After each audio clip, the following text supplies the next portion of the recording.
everyone! So for today I have a book review by Moonlight and Spirit Flight by Michael Howard. So you may have seen me on Instagram talk about this book very briefly, basically just on my story saying I'm reading this book, and then I asked on my stories if you would like a review of this book, and people voted yes. So here's the review.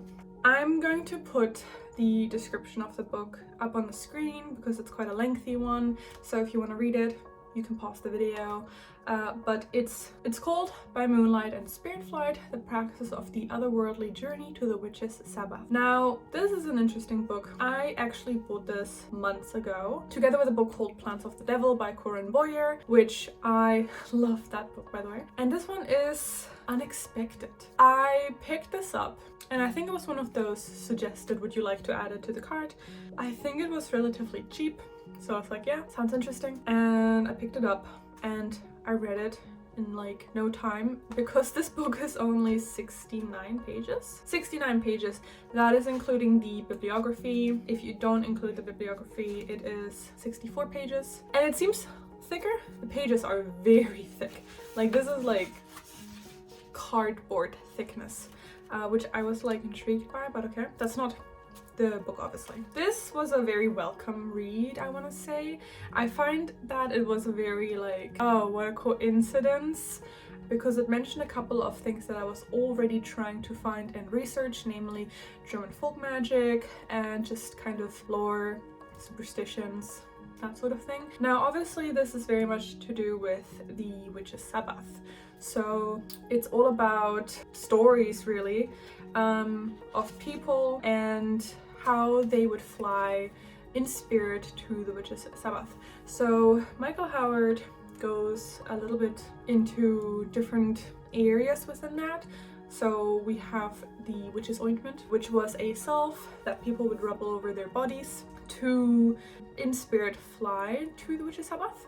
And there's a couple of accounts that he shares in this book as well of people talking about those things, obviously under torture because it's, you know, the witch trials, but it is obviously nevertheless very fascinating for people to talk about very similar themes when they do pass into the spirit world to be flying to the witch's Sabbath. We kind of get a glimpse into witch's fetch, which I found very, very fascinating as well. And there's just a lot of, I guess, rabbit hole material in here. It's a quick read, it's an easy read. It's not too academic where sometimes you read books and you're just like, oh gosh, you know, do I really have the brain focus right now to be reading something that academic? And this one has great sources. I feel like if you are looking for a very well-researched book, that sometimes we fall into the predicament of books not being well-researched or books being very opinion-based. This one is much more of research forward, which I really, really appreciated. He goes into how we have the wild hunt significance. Once again, it all ties well together as well. He manages to make it flow, to connect the dots.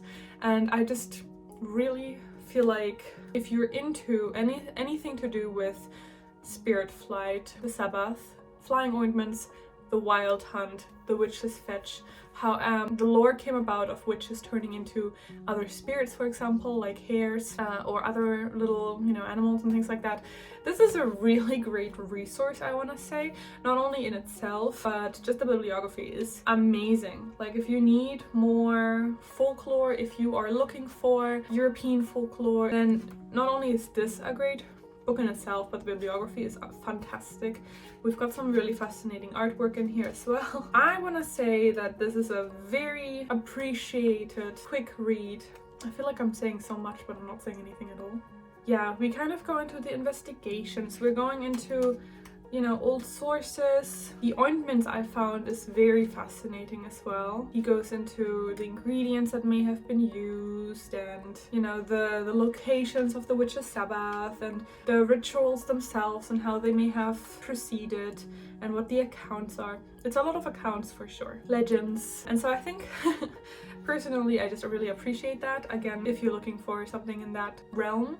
Yeah, I really, really liked this book. I really enjoyed this book. Again, It's only 64 pages.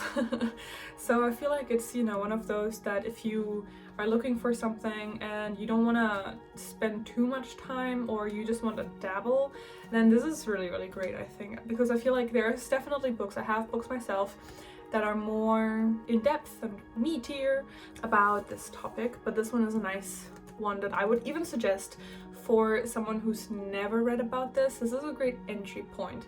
Now, I do know a bit about this, so I still learned a lot. I was like, oh, this is such an interesting legend, or I haven't heard about this one yet. I wrote a couple of notes for myself that I'm going to be using in my future research. I definitely suggest this for practically anyone. I don't think that there's a limit as to who can read this. And if you're at all interested in just the history of witchcraft, and I feel like sometimes in the realm of witchcraft we see a lot of content, and it's really beautiful, it's fascinating, right? We have spells, we have altars, I'm just listing all my own stuff, but I feel like when it comes down to it, a lot of our history is so tied to the Witches' Sabbath, yet it seems almost forgotten, and I feel like that's a shame. There's a lot of magic to be found in that category, and I have personally dabbled a little bit in witches' ointments. I've made my own using, a couple of those ingredients, nightshades and such, and I haven't had like the results yet, so I'm not going to talk about it too much because it's a lengthy process, but I do find it incredibly fascinating of a topic, and I feel like sometimes we make it a little bit too,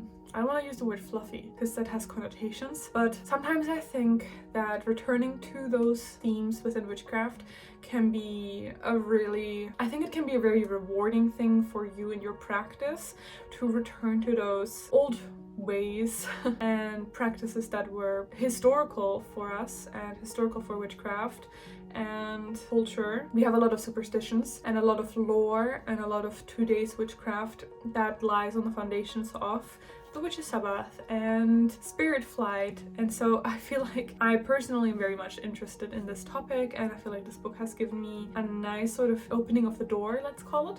So yeah, if you are looking for a nice, easy read for this winter time, I feel like this is a really, really great read for that. If you've read it, let me know your thoughts. I'm curious. But yeah, with that being said, I hope you enjoyed this video. It's on the shorter end, but it's a review video. Yeah, with that being said, hope you have a wonderful day. Blessed be. Bye.